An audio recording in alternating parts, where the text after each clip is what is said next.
Bonjour à tous, bienvenue pour cette deuxième partie de l'épisode 6 consacré au montage de la manche tailleur sur notre veste. Pour rappel, nous avons vu dans la première partie de ce cours le montage de la fente qui pouvait être différente en fonction de votre patronage. Le cours étant très long, j'ai préféré le couper en deux parties. On va pouvoir se consacrer maintenant au montage de nos deux manches sur notre corps de la veste. C'est parti! Alors, peu importe la fente que vous avez choisie, maintenant on va s'occuper de notre emmanchure. Ce qui compte, c'est d'avoir la manchure qui correspond à notre tour d'emmanchure, suivant votre patron ou votre construction. Vous avez bien évidemment deux manches, une manche droite, une manche gauche, et donc il va falloir faire attention au côté sur lequel vous allez rattacher vos deux manches. La doublure, pour le moment, on n'en a pas besoin, on va la rentrer à l'intérieur. On la rattachera plus tard au reste de la doublure dans un prochain épisode. Voilà, je viens la mettre à l'intérieur pour qu'elle ne nous gêne pas.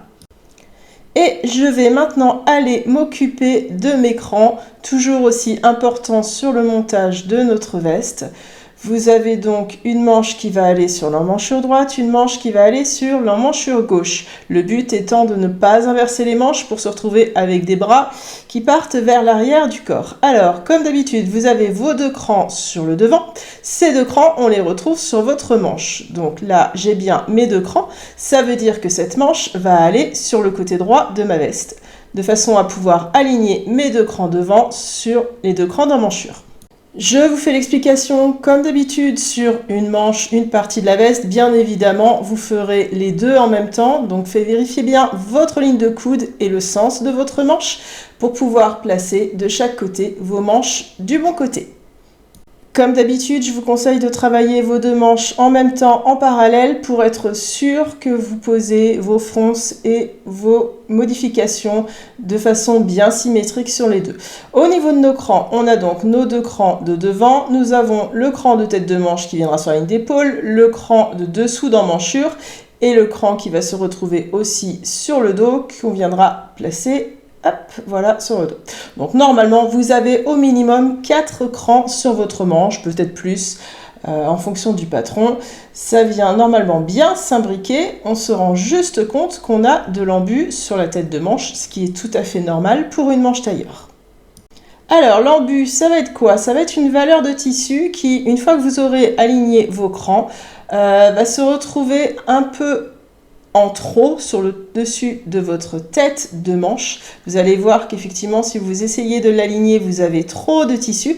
Ça va nous permettre de galber cet arrondi de tête de manche et de laisser de la place pour l'épaule et pour avoir quelque chose de joli, comme sur toutes les vestes en fait. Donc voilà, l'embu va se placer ici d'un cran à l'autre et on va le retrouver. Alors, en fonction de votre patronage, vous allez avoir plus ou moins, en fonction de votre construction. On est souvent sur les tissus modernes sur une valeur aux alentours de 3 cm d'embu, c'est-à-dire que votre tour d'emmanchure sur votre manche est 3 cm plus longue que votre tour d'emmanchure sur votre veste. Il va donc falloir résorber cet embu. Alors, pour résorber l'embu, c'est assez simple. On part d'un cran à l'autre.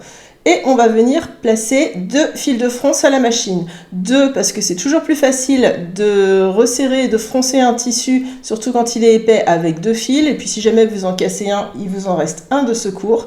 On va venir placer le premier à 0,9 mm du bord, donc 9 mm du bord, de façon à ce que lorsque vous allez monter votre manche à 1 cm de marge de couture, les fronces seront calées à l'intérieur. Donc voilà, je viens placer mon premier fil de fronce à 9 mm du bord. Je pars d'un cran et je vais vers l'autre cran. Évidemment, je ne fais pas de point d'arrêt puisque je vais avoir besoin après de récupérer mes fils de fronce pour pouvoir venir les tirer et froncer mon tissu. Donc je laisse de la marge de fil et je viens couper. Voilà. Une fois que j'ai passé mon premier fil de fronce à 9 mm, je vais venir en passer un deuxième parallèle au premier. Donc il va être entre le bord et le premier fil de fronce, environ à 0,5, peu importe, du moment qu'il soit bien à l'intérieur. Je viens en passer un deuxième en parallèle, pareil, sans fixer les points d'arrêt. Et comme ça, j'aurai mes 2 fils pour pouvoir froncer mon tissu de façon régulière. Voilà, donc là je coupe mes fils et je vais venir récupérer mes 2 fils supérieurs, je laisse les fils inférieurs tranquilles et je vais venir en récupérer 2, voilà. Et je vais pouvoir tranquillement venir tirer délicatement dessus pour venir créer, hop, voilà. Alors, on ne veut pas de plis, surtout, on ne veut pas de fronce apparente. Le but, c'est vraiment de resserrer légèrement le tissu pour résorber notre embu. Là, j'ai environ 3 cm sur ma construction.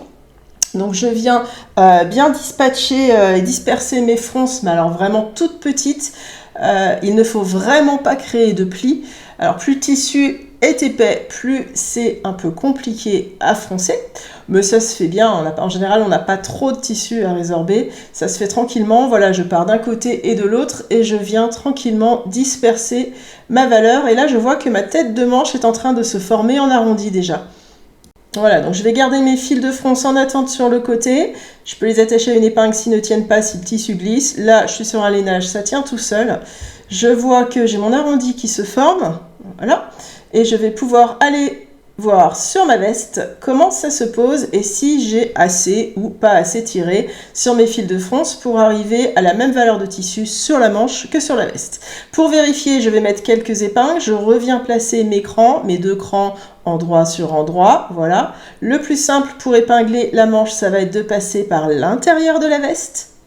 Et je vais donc venir poser quelques épingles cran sur cran pour vérifier que mon embu est bien calé, que j'ai bien résorbé la valeur qu'il me fallait. S'il n'y a pas assez, je retire sur mes fils de fronce. S'il y a trop, je desserre mes fronces tout simplement, de façon à ce que la manche s'imbrique bien face à face au tour d'emmanchure de la veste. Voilà, donc cran sur cran. Alors, pas besoin de mettre 50 épingles, hein, c'est juste un épinglage de vérification. Je place juste l'écran face à face de façon à ce que la manche soit bien en place. Encore une fois, j'ai vérifié que ma manche était bien du bon côté de la veste. Et je vais faire la même chose en parallèle sur la deuxième manche, de façon à avoir un embu qui est resserré de la même façon et de ne pas avoir 2 manches différentes. Voilà, donc je vérifie bien qu'il n'y a pas de pli et je viens épingler. S'il y en a trop, je desserre. S'il n'y en a pas assez, je reprends mes fils et je refronce. Une fois que j'ai bien vérifié, je vais pouvoir passer sur la presse à repasser.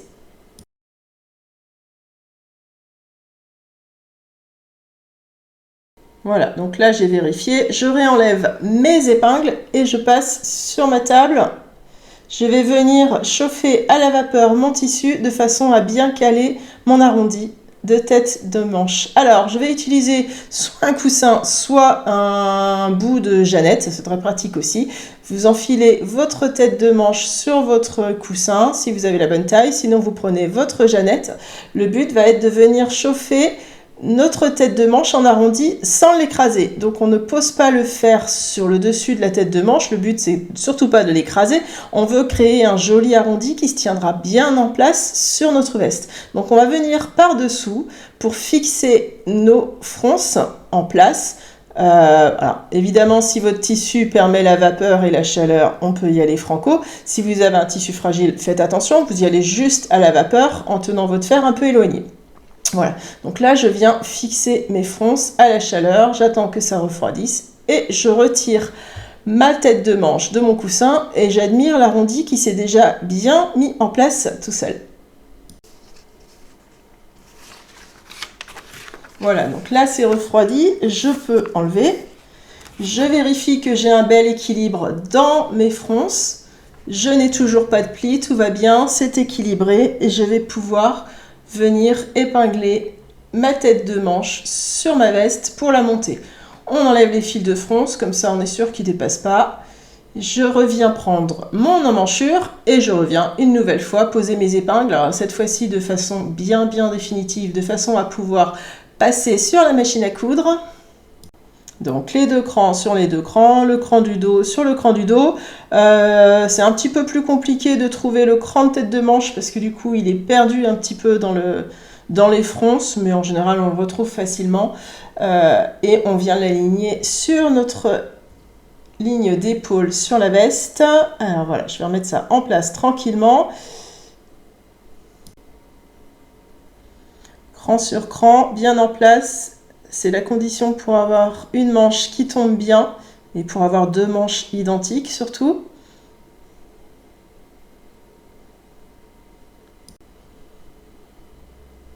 Donc là, je retrouve mon cran, voilà, de tête de manche qui est au milieu de la partie froncée et je viens le poser sur ma ligne d'épaule au niveau de la veste et je continue à poser mes épingles pour ensuite pouvoir passer sur la machine à coudre. On va venir au niveau de la machine à coudre piquer à 1 cm tout autour. Normalement, c'est ce que vous avez en valeur de couture, vérifiez quand même sur votre patron, mais le plus classique est de piquer à 1 cm tout autour notre tour de manche. Je passe donc sur la machine et tranquillement, en mettant tout cela bien à plat, je vais venir faire le tour à 1 cm.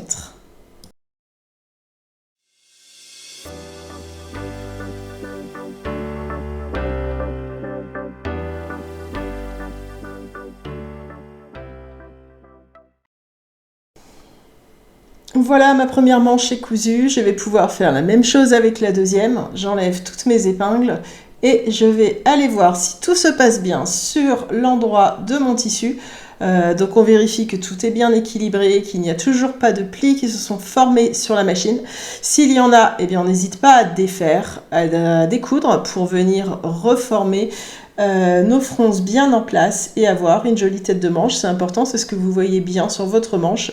Donc on n'hésite pas à découdre et recommencer si des plis se sont formés ou s'il y a un petit décalage qui s'est fait.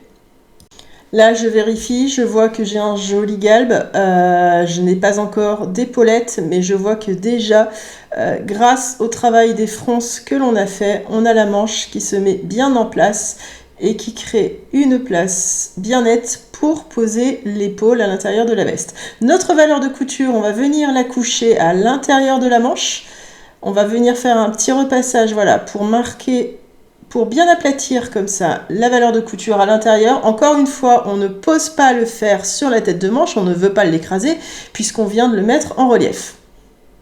Donc je repasse ma jeannette ou mon coussin à l'intérieur comme ça et je vais venir délicatement avec ma vapeur repasser ma valeur de couture vers la manche sans écraser ma tête de manche puisque je veux qu'elle reste bien en relief sur ma veste. Donc comme d'habitude, le travail de repassage, on le fait bien au fur et à mesure du vêtement. On va venir faire tout le tour de notre manche. Tranquillement, on va réorienter le tissu sur le coussin ou sur la jeannette. On retourne et on prend le temps de bien aplatir. C'est un repassage que vous ne pourrez pas refaire après, une fois que l'épaulette sera en place. Donc on prend le temps de venir le faire bien maintenant, tant qu'on n'a pas l'épaulette et la cigarette de cousu à l'intérieur. Voilà. Comme à chaque fois, le repassage intermédiaire, c'est pas une option. On prend vraiment le temps et on n'écrase pas notre tête de manche. Voilà, on va déjà pouvoir aller vérifier sur le mannequin ce que ça donne. Voir si, une fois nos deux manches posées, on a quelque chose de bien symétrique entre les deux. Moi, j'en fais qu'une pour l'explication. Mais bien évidemment, vous travaillez les deux et vous vérifiez qu'au niveau du tombé, vos deux manches font la même chose de chaque côté. Là, j'ai un volume qui se crée, mais pour le moment, la manche tombe. C'est pour ça qu'on va venir poser une épaulette pour l'aider à se tenir bien en place sur l'épaule. Alors, nos épaulettes, il en existe de plein de sortes, en mousse, en feutrine, en fonction de ce que vous voulez, en fonction du rendu que vous voulez avoir, une épaule plus ou moins marquée, une épaule plus ou moins carrée, quelque chose de plus ou moins naturel. Donc n'hésitez pas à les poser comme ça libre à l'intérieur de votre veste pour voir si déjà le rendu vous plaît ou s'il y en a trop, pas assez. Et on va utiliser aussi sur cette veste ce qu'on appelle une cigarette. Alors il en existe des toutes faites comme celle-ci, mais vous pouvez aussi la couper vous-même dans une feutrine ou dans une toile de lin. Ça va nous permettre d'aider à notre tête de manche à se poser bien en place et à tenir bien en place. Alors, pour notre épaulette et notre cigarette, on va utiliser évidemment l'intérieur de notre manche. La cigarette va venir se poser dans la manche, voilà, comme ceci. Alors, si vous n'en avez pas de toute faite, donc là je retrouve mes deux crans du devant, c'est pratique pour savoir le sens. Si vous n'en avez pas de toute faite, vous prenez une pièce de feutrine, elle va faire environ 3 cm de large par 20 cm, elle peut faire 2,5, enfin, c'est vraiment en fonction de l'épaisseur de votre tissu. Et l'épaulette va venir se poser sur la ligne d'épaule de la veste de façon à pouvoir maintenir cette ligne d'épaule. Donc on a donc la cigarette qui se met dans la valeur de la manche et l'épaulette qui se met pour maintenir notre tissu bien en place au-dessus de l'épaule. Alors, je vais commencer par la cigarette et je vais venir l'épingler à l'intérieur de ma manche. Donc, cran sur cran, milieu sur milieu, et ainsi de suite. Je viens poser quelques épingles. La cigarette, on va venir l'appliquer à la machine à 9 mm du bord. Il n'y a aucun souci. 9 mm, comme ça, la piqûre sera cachée à l'intérieur de votre piqûre de tour d'emmanchure. Donc, je vais venir l'épingler bien en place. Hop. Cran sur cran. Voilà, après on la centre, hein. S'il n'y a pas de cran, si vous l'avez faite à la maison, il n'y a pas de souci, vous pliez en deux, vous prenez le milieu. Alors là, j'ai pas enlevé les fils de fronce, donc je vais les enlever d'abord. Ensuite, j'épingle et je viens piquer ma cigarette à 9 mm. Alors, vous ne l'avez pas forcément sur les montages de cigarettes, mais c'est vrai que c'est une petite pièce de feutrine ou de toile de lin qui nous aide vraiment à arrondir la tête de manche. C'est vraiment un plus.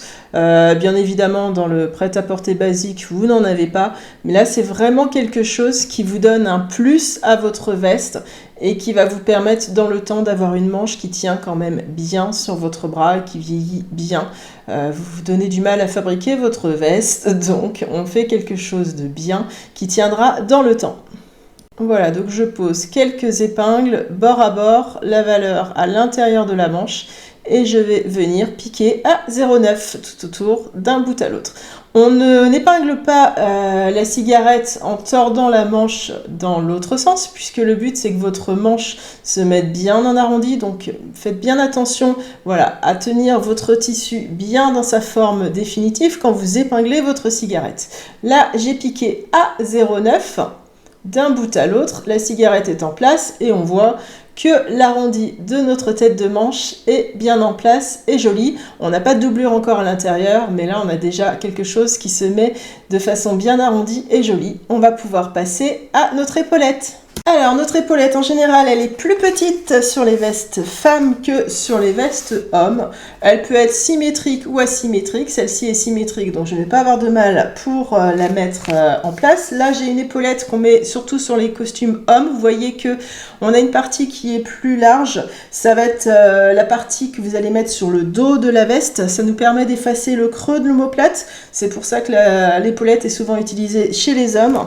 Et on repère du coup le centre pour venir poser le centre de cette épaulette sur notre ligne d'épaule. Alors en industrie, les épaulettes sont cousues au plus rapide à la machine. Moi je préfère personnellement les poser à la main, je trouve que c'est plus naturel, on n'écrase pas l'épaulette. Si on en pose une, c'est justement pour pouvoir avoir un joli volume qui se crée et j'ai le temps de coudre mes deux épaulettes à la main. Donc c'est vrai que je ne les couds jamais à la machine, c'est un choix personnel. Que je privilégie pour le rendu final. Donc je viens poser le centre de mon épaulette ligne sur ma ligne d'emmanchure. Et j'oriente voilà, l'arrondi de mon épaulette vers le col. Alors là, je vois que c'est un petit peu long. Ça a tendance à dépasser un petit peu dans le col et je ne veux pas que ça me gêne. Donc c'est de la feutrine, il n'y a pas de problème. Je vais venir recouper très légèrement mon épaulette de façon à ce que cette partie qui était quand même très développée, voilà, j'oublie pas de replacer le cran du milieu. Ma partie un peu développée va venir se poser bien à l'intérieur de ma ligne d'épaule sans dépasser dans le reste de la veste. Voilà, donc cette fois-ci, c'est bon, ça ne dépasse plus. Je vais venir poser quelques épingles, donc cran du milieu sur ligne d'épaule. Donc mes valeurs de couture, voilà, vont toujours vers l'intérieur de la manche, en fonction de la forme de l'épaulette. J'ai bien cette valeur qui dépasse dans la manche. Le but, c'est de galber cet arrondi, donc j'ai la valeur voilà, qui va venir se superposer à la valeur de couture de la manche et la valeur de couture de la cigarette. Toutes mes valeurs de couture vont s'aligner et je vais venir poser quelques épingles. Pour coudre mon épaulette à la main, une fois encore, il y a plusieurs méthodes. Vous allez avoir des personnes qui vont venir encercler cette valeur de couture avec le fil. Hop, voilà. Donc, ils vont venir faire le tour de notre valeur de couture. De façon voilà, à faire des grands points par-dessus. C'est aussi une méthode que je n'utilise pas puisque le but c'est de garder du volume. Donc si on encercle, on écrase cette valeur et on aplatit notre volume. Donc en fait on annule un petit peu ce qu'on est en train de créer. Donc on ne veut pas créer d'écrasement sur notre valeur de couture. Pour cela, je vais venir repiquer avec mon aiguille dans la valeur. Hop, je vais repiquer sur ma ligne A09 que j'ai utilisée pour coudre ma cigarette. Comme ça, la couture est cachée à l'intérieur. Et je viens faire des points d'un bout à l'autre, voilà, sur ma même ligne de couture, en traversant toutes les épaisseurs pour fixer mon épaulette sans écraser la valeur de couture.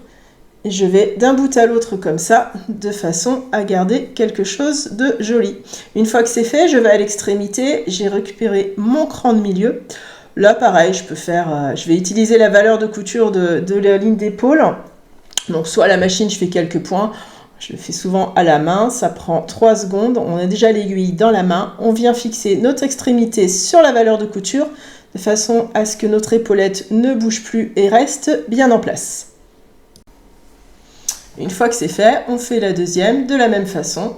On a donc notre cigarette, notre valeur de couture qui est bien libre, qui va créer du volume à l'intérieur, et notre épaulette. On peut aller faire notre repassage final et vérifier notre travail. Voilà, donc j'ai bien un volume, un arrondi.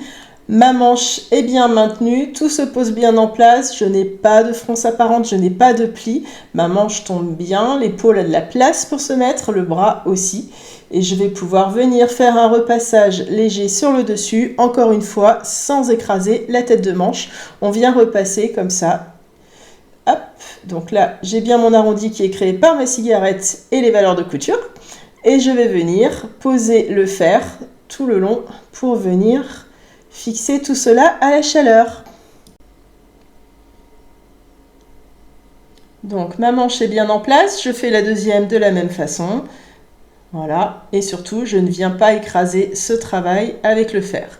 Donc je viens sur les côtés, voilà, comme ça, juste finaliser la mise en place du tissu. On voit qu'on n'a pas de fronce et tout va bien.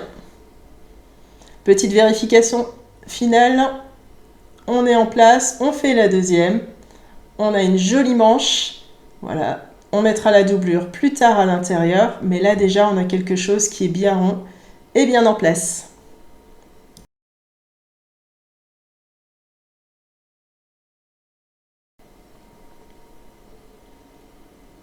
Voilà, pour notre arrondi de tête de manche, nos 2 manches sont donc maintenant normalement terminé. Il ne nous restera plus qu'à finir la doublure que j'avais mise de côté. On va venir la remettre dans sa manche à sa place.